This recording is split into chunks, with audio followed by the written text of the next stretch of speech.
তোমরা আমার চিকেন মোমোতে অনেক ভালোবাসা দিয়েছো, আর তার সাথে অনেকেই আমাকে কমেন্টস করে জিজ্ঞেস করেছিলে যে আটা দিয়ে মোমো বানানো যায় কিনা। তাই আমি তোমাদের জন্য আটা দিয়ে একটা দুর্দান্ত স্বাদের চিকেন মোমোর রেসিপি নিয়ে এসেছি। আর এই রেসিপিতে আমি তোমাদের সাথে কিছু টিপস শেয়ার করেছি, যার সাহায্যে তোমরা আটা দিয়ে বাড়িতেই একদম পারফেক্ট চিকেন মোমো বানিয়ে নিতে পারবে, আর তোমাদের আটার গন্ধটাও আসবে না। তার সাথে আমি মোমোর একটা চাটনির রেসিপিও শেয়ার করেছি। বাই দ্য ওয়ে, আমি সুস্মিতা আর তোমরা দেখছো আমার চ্যানেল ইয়ামিরস বাংলা। চলো রান্নাটা শুরু করা যাক। এই রান্নাটার জন্য আমি এখানে প্রথমেই 400 গ্রাম মতো বোনলেস চিকেন নিয়ে নিয়েছি। আমি এখানে চিকেনটার কিমা বানিয়ে নেব। তোমরা চাইলে দোকান থেকেও চিকেন কিমা করে নিয়ে আসতে পারো।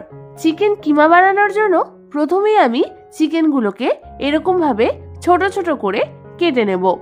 এবার ছুরির সাহায্যে এইভাবে আমাদের চপ করে নিতে হবে চিকেনটাকে। তোমরা দেখো আস্তে আস্তে কিন্তু চিকেনগুলো কিমার মতো হয়ে যাচ্ছে।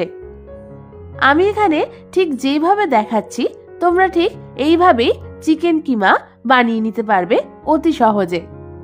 তোমরা দেখো আমাদের কি সুন্দর চিকেন কিমা তৈরি হয়ে গেছে।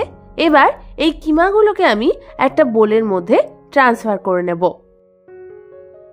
এবার আমি ওই চিকেন কিমার মধ্যে দিয়ে দেব দুটো মিডিয়াম সাইজের মিহি করে কুচনো পেঁয়াজ, হাফ কাপ পরিমাণ কুচনো স্প্রিং অনিয়ন, হাফ কাপ পরিমাণ কুচনো ধনেপাতা, দুখানা কুচনো কাঁচা লঙ্কা, হাফ চামচ আজিনামোটো, এটা অপশনাল, তোমরা নাও দিতে পারো, আর দিয়ে দেব 1 চামচ লাইট সোয়া সস। এরপর এর মধ্যে আমি দিয়ে দেব আদা আর রসুনের কুচি, কিন্তু সেটাকে আমি অল্প তেল আর বাটারের মধ্যে হালকা ভেজে নেব, যাতে আদা আর রসুনের কাঁচা গন্ধটা চলে যায়। আমি এখানে 1 টেবিল চামচ রসুন কুচি আর 1 টেবিল চামচ আদা কুচি মিডিয়াম ফ্লেমে 1 থেকে 2 মিনিটের জন্য ভেজে নিয়েছি। আদা আর রসুনটা হালকা ভেজে নেওয়ার পর আমাদের এটাকে ঠান্ডা হতে দিতে হবে কিছুক্ষণের জন্য। আদা আর রসুনটা হালকা ঠান্ডা হয়ে গেলে আমি ওটাকে ওর মধ্যে দিয়ে দেব। আর দিয়ে দেব 1 চামচ গোলমরিচ গুঁড়ো, 1 চামচ নুন, হাফ চামচ চিনি আর 1.5 টেবিল চামচ মতো জল। এবার সমস্ত কিছু আমাদের চিকেনটার সাথে ভালো করে মেখে নিতে হবে।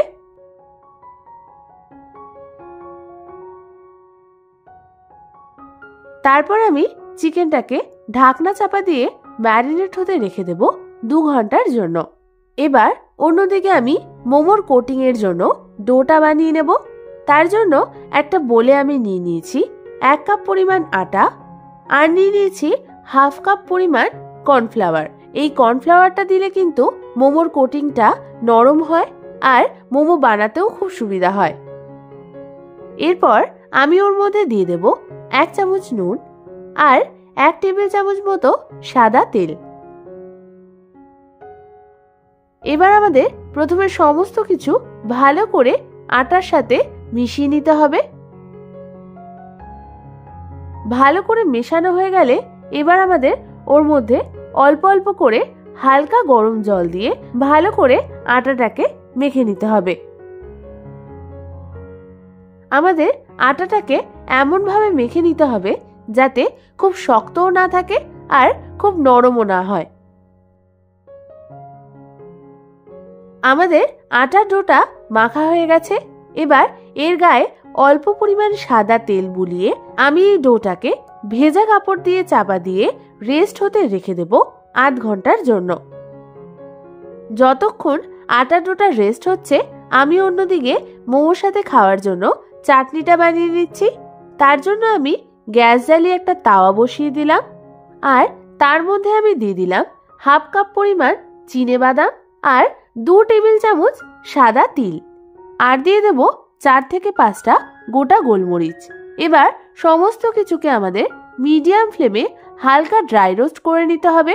2 থেকে 3 মিনিট ধরে হালকা হাতে ড্রাই রোস্ট করে নেওয়ার পর আমি এটাকে একটা পাত্রের মধ্যে ঢেলে নেব আর ঠান্ডা হতে রেখে দেব কিছুক্ষণের জন্য। আমাদের বাদামটা আর তিলটা ঠান্ডা হয়ে গেলে আমি এটাকে একটা মিক্সার গ্রাইন্ডার জারের মধ্যে ট্রান্সফার করে দেব। তারপর এটার একটা আমাদের ফাইন পাউডার বানিয়ে নিতে হবে। আমাদের তিল আর চিনেবাদামের গুঁড়ো কিন্তু তৈরি হয়ে গেছে।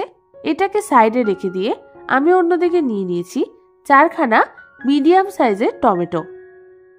আমাদের টমেটোগুলোর পিছনের দিকটা হালকা করে ছুরির সাহায্যে একটু চিড়ে নিতে হবে।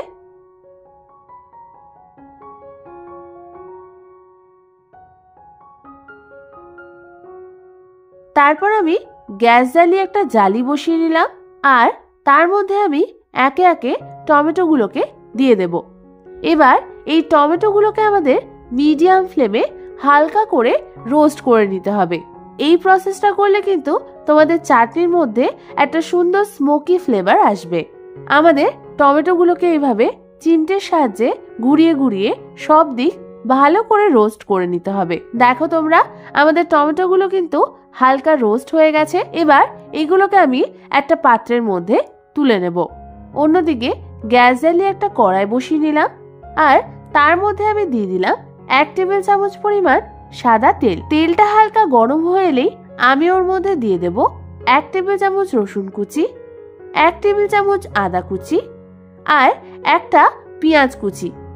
এবার সমস্ত কিছুকে আমাদের হালকা হাতে মিডিয়াম ফ্লেমে 2 থেকে 3 মিনিট ধরে একটু ভেজে নিতে হবে। 2 থেকে 3 মিনিট পর আমি ওর মধ্যে দিয়ে দেব 1 চামচ শুকনো লঙ্কা গুঁড়ো। তারপর আমি ওর মধ্যে দিয়ে দেব 1/2 চামচ ধনে গুঁড়ো আর দিয়ে দেব রোস্ট করে রাখা টমেটোগুলোকে। তারপর ওর ওপর আমি দিয়ে দেব কিছুটা পরিমাণ জল, যাতে মশলাগুলো পুড়ে না যায়। আমি এখানে স্কিন সমেতই রোস্টেড টমেটোগুলোকে দিয়ে দিয়েছি। তোমাদের টমেটোর স্কিনগুলো যদি বেশি পুড়ে যায় তাহলে তোমরা টমেটোর খোসাটা ছাড়িয়ে তারপর এর মধ্যে দেবে। এবার সমস্ত কিছু একবার ভালো করে নাড়াচাড়া করে নিতে হবে। তারপর আমি ওর মধ্যে দিয়ে দেব 1 চামচ নুন। নুন দেওয়ার পরও আমাদের ভালো করে একবার নাড়াচাড়া করে নিতে হবে। তারপর আমি ঢাকনা চাপা দিয়ে লো ফ্লেমে রেখে দেব যতক্ষণ না টমেটোটা সেদ্ধ হচ্ছে। বেশ কিছুক্ষণ পর ঢাকনা খুলে দেখব আমাদের টমেটোগুলো কিন্তু সেদ্ধ হয়ে গেছে। এই সময় আমি খুন্তির সাহায্যে এইভাবে টমেটোগুলোকে ম্যাশ করে নেব। আমাদের সমস্ত টমেটোগুলো খুন্তির সাহায্যে ম্যাশ করা হয়ে গেছে। এবার আমি এর মধ্যে দিয়ে দেব একটা কুচনো কাঁচা লঙ্কা, 1/2 কাপ পরিমাণ ধনেপাতা আর দিয়ে দেব চিনেবাদাম আর তিলের পেস্টটা। এবার সমস্ত কিছু আমাদের ভালো করে একবার মিশিয়ে নিতে হবে।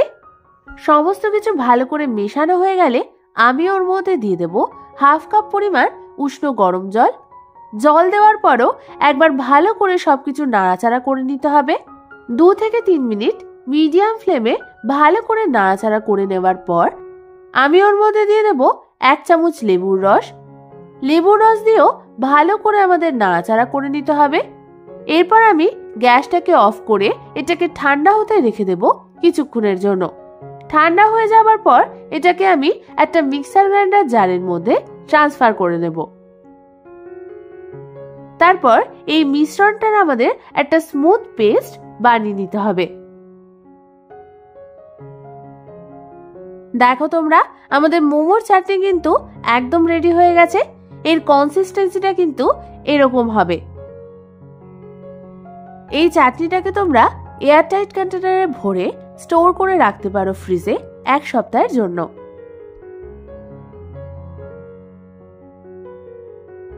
এবার আমি অন্যদিকে যে ডোটা রেস্ট হতে রেখে দিয়েছিলাম সেটা নিয়ে নেব।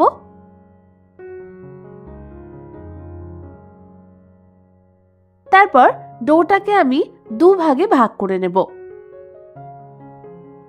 একটা ভাগ বোলের মধ্যে রেখে সেটাকে আবার কাপড় চাপা দিয়ে রেখে দেব, যাতে ডোটা বাতাসের সংস্পর্শে না আসে। আর আরেকটা ভাগকে আমি হাতের সাহায্যে এইভাবে সরু করে নেব। তারপর ওর মধ্যে আমি কিছুটা কর্নফ্লাওয়ার এইভাবে ছড়িয়ে দেব। তারপর আমি সেটাকে ছুরির সাহায্যে সমান ভাগে ভাগ করে নেব।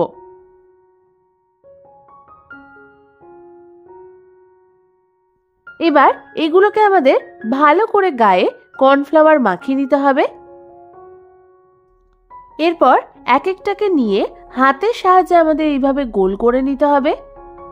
ভালো করে গোল করা হয়ে গেলে আমি চাকি বেলনির সাহায্যে এই আটার ডোটাকে পাতলা করে বেলে নেব।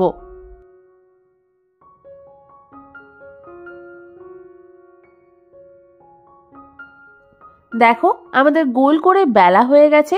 এর থিকনেসটা কিন্তু ঠিক এরকম হবে। এবার আমি তোমাদের মোমোটা বানানো দেখাবো। প্রথমেই এর চারধারে আমাদের অল্প পরিমাণ জল লাগিয়ে নিতে হবে। এবার এটাকে হাতের মধ্যে তুলে নিয়ে ঠিক এর মাঝখানে বানিয়ে রাখা চিকেনের পুরটাকে দিয়ে দেব। বেশি পুর দেবে না, তাহলে কিন্তু ভাজ করতে অসুবিধা হবে। এবার আমি তোমাদের মোমোর ভাজটা দেখাচ্ছি। প্রথমেই আমাদের পিছনের এই দুটো অংশ নিয়ে আঙ্গুলের সাহায্যে একটু চেপে নিতে হবে। তারপর এটাকে ভেতরে ঢুকিয়ে আবার সাইডগুলোকে আমাদের চেপে নিতে হবে। এই প্রসেসটা কন্টিনিউ করতে করতে একদম শেষের দিকে এসে মুখটা আমাদের এইভাবে চেপে দিতে হবে। দেখো কি সুন্দর মোমোর ভাজ তৈরি হয়ে গেছে। আমি যে পদ্ধতিতে তোমাদের মোমোর এই ভাজটা দেখিয়েছি, একটু বাড়িতে প্র্যাকটিস করলেই তোমরা এটা খুব সহজেই করে নিতে পারবে। আমি তোমাদের আরো একবার এই ভাজটা ভালো করে দেখিয়ে দিচ্ছি। কিছুই না, শুধু দু সাইড এইভাবে প্রেস করে ভেতর দিকে ঢোকাতে হবে, আবার দু সাইড এইভাবে প্রেস করে নিতে হবে। এরকম করতে থাকলে তোমাদের এই ভাজটা ইজিলি চলে আসবে। তোমাদের যদি এই শেপটা খুব শক্ত লাগে, তার জন্য তোমাদের আমি একটা খুব সহজ মোমোর শেপ দেখিয়ে দিচ্ছি। তার জন্য ঠিক একইভাবে চারধারে একটু জল লাগিয়ে নিতে হবে। তারপর অল্প পরিমাণ চিকেনের পুর নিয়ে ঠিক মাঝখানে দিতে হবে। তারপর আমাদের ঠিক এইভাবে ভাজ করে নিতে হবে। ভাজের এন্ডগুলো আঙ্গুলের সাহায্যে ভালো করে চেপে চেপে দিতে হবে। তারপর দুখানা সাইড আমাদের এইভাবে জুড়ে দিতে হবে। ব্যাস, তাহলেই তোমাদের একটা সিম্পল মোমোর শেপ তৈরি হয়ে যাবে। এটা খুবই সহজ, তোমরা অতি সহজেই বানিয়ে নিতে পারবে। আমাদের সমস্ত মোমোগুলো গড়া হয়ে গেছে। এবার অন্যদিকে আমি মোমোটা যে পাত্রে স্টিমে বসাবো সেটা নিয়ে নেব। আর তার মধ্যে আমি 1 চামচ পরিমাণ সাদা তেল ভালো করে ব্রাশ করে দেব। ভালো মতো তেল ব্রাশ হয়ে গেলে আমি ওর মধ্যে একে একে বানিয়ে রাখা মোমোগুলোকে দিয়ে দেব। মোমোগুলো সব দেওয়া হয়ে গেলে আমি মোমোর গাগুলো এইভাবে তেল ব্রাশ করে নেব। এই প্রসেসটা করলে তোমাদের মোমোর কোটিংটা স্টিম হওয়ার পর ড্রাই হয়ে যাবে না। অন্যদিকে আমি গ্যাস জ্বালিয়ে আগের থেকেই স্টিমারে জল গরম বসিয়ে দিয়েছিলাম। এবার আমি ওর ওপর মোমোগুলোকে দিয়ে এটাকে স্টিম হতে রেখে দেব মিডিয়াম ফ্লেমে 10 থেকে 15 মিনিটের জন্য। তোমাদের কাছে যদি মোমো স্টিমার না থাকে, তার পরিবর্তে তোমরা গামলার মধ্যে জল ফুটিয়ে তার উপর কোনো ঝাঁঝরি বা নেটের যদি কিছু থাকে তার মধ্যে মোমোগুলোকে দিয়ে স্টিম করতে পারো। 10 থেকে 15 মিনিট পর ঢাকনা খুলে দেখব আমাদের মোমোগুলো সেদ্ধ হয়েছে কিনা। আমাদের মোমোগুলো কিন্তু সেদ্ধ হয়ে গেছে। এবার এই মোমোগুলোকে আমি হালকা হাতে একটা পাত্রের মধ্যে বার করে নেব। এবার ঠিক একইভাবে আমি বাকি মোমোগুলোকেও স্টিম দিয়ে নেব। ব্যাস, তৈরি হয়ে গেল আমাদের আটা দিয়ে দুর্দান্ত স্বাদের চিকেন মোমো। তোমরা এই রেসিপিটা একবার বাড়িতে ট্রাই করে দেখো। তোমরা কল্পনাও করতে পারবে না যে আটার মোমো এত ভালো খেতে হয়। আমি তোমাদের এখানে একটা মোমো ভেঙে দেখাচ্ছি। দেখো তোমরা মোমোটা কতটা জুসি হয়েছে আর এর কোটিংটা কতটা নরম আর পাতলা হয়েছে। আমার চ্যানেলে মোমোর আরো রেসিপি রয়েছে, আমি ডেসক্রিপশনে লিংক দিয়ে দেব, তোমরা চাইলে দেখে নিতে পারো। এই রেসিপিটা যদি তোমাদের ভালো লেগে থাকে তাহলে একটা লাইক করো। আর এরকম ভালো ভালো রেসিপি পেতে হলে আমার চ্যানেলটাকে কিন্তু সাবস্ক্রাইব করে নিও। আজ তাহলে এই পর্যন্তই। আমি আবার চলে আসবো তোমাদের কাছে নতুন কোনো রেসিপি নিয়ে।